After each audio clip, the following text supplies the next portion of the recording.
அப்புறம் அதுதான் நான் ஒரு தீர்மானம் எடுத்தேன். சரி, நம்ம ஆண்டவருக்காக நம்ம கர்த்தருடைய பணியை நம்ம தொடங்கலாம்னு சொல்லிட்டு இவங்ககிட்ட நான் ஷேர் பண்ணேன். இந்த மாதிரி நான் வேலையை விட போகிறேன்.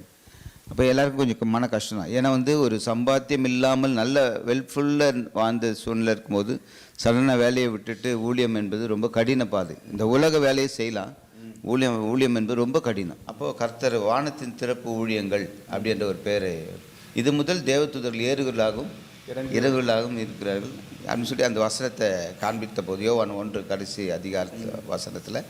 அப்போது நாங்கள் 2 பேரை தீர்மானம் பண்ணி இந்த வசனத்தை கர்த்தர் கொடுத்திருக்கிறார் என்று சொல்லி நாங்கள் இந்த ஹெவன்ஸ் ஓப்பன் மிஷன் ட்ரஸ்ட் அப்படின்னு சொல்லிட்டு அது ஹெவன்ஸ் ஓப்பன் மினிஸ்ட்ரி மிஷன் ஆயிடுச்சு. ஓ, சரி சரி சரி சரி சரி. இன்னைக்கு அநேக ஏழைகளுக்கு உதவி செய்கிறோம், எங்களால் முடிந்த உதவி. நிச்சயமா நிச்சயமா. அப்புறம் என் மகளையும் ஒப்பு கொடுத்தோம். கர்த்தர் சித்தமானால் நீங்கள் எந்த வயதில் அவளை எடுத்து பயன்படுத்திக்கணும், நீங்கள் பயன்படுத்தணும் அப்படின்னு சொல்லி இது பண்ணோம். அப்புறம் அநேக பெரிய பெரிய எங்களுக்கு பெரிய அட்வான்டேஜ் என்னென்னா ஊழியர்காரர்கள் நிறைய பேர் எங்களுக்கு ஃப்ரெண்ட்ஷிப் ஆனாங்க, அறிமுகம் கிடைச்சது. ஆமாம், பெரிய பெரிய ஸ்காலர்ஸ், பெரிய பெரிய ஸ்காலர்ஸ், அவங்களாம் பைபிள் ஸ்காலர்ஸ், அவங்களோட கூட இணைந்து. ஏன்னா எங்களுக்கு அது தகுதி கிடையாது, எடுத்த எடுப்பில் அவங்களோட கூட இணைய முடியாது.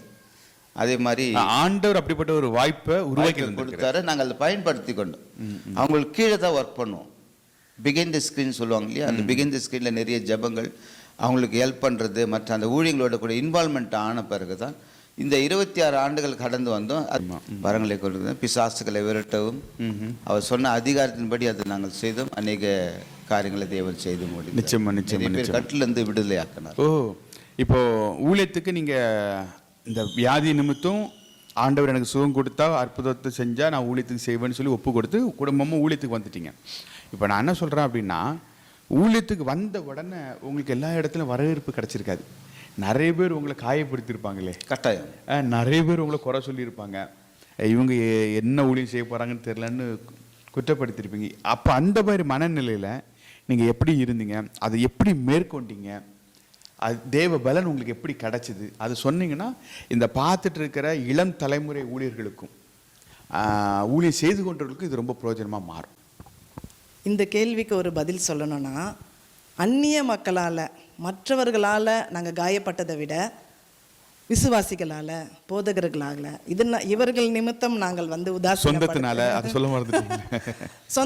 சொந்தத்தினால சொல்ல முடியாது. எங்களுக்கு ரொம்ப சப்போர்ட்டாக இருந்தது சொந்த பந்தங்கள்.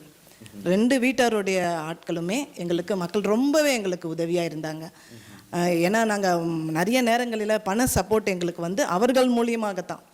வீடு வாடகையை பதிலாக வீட்டையே கொடுப்பார்கள், இதில் தங்கிக் கொள்ளுங்கள் என்று சொல்லி.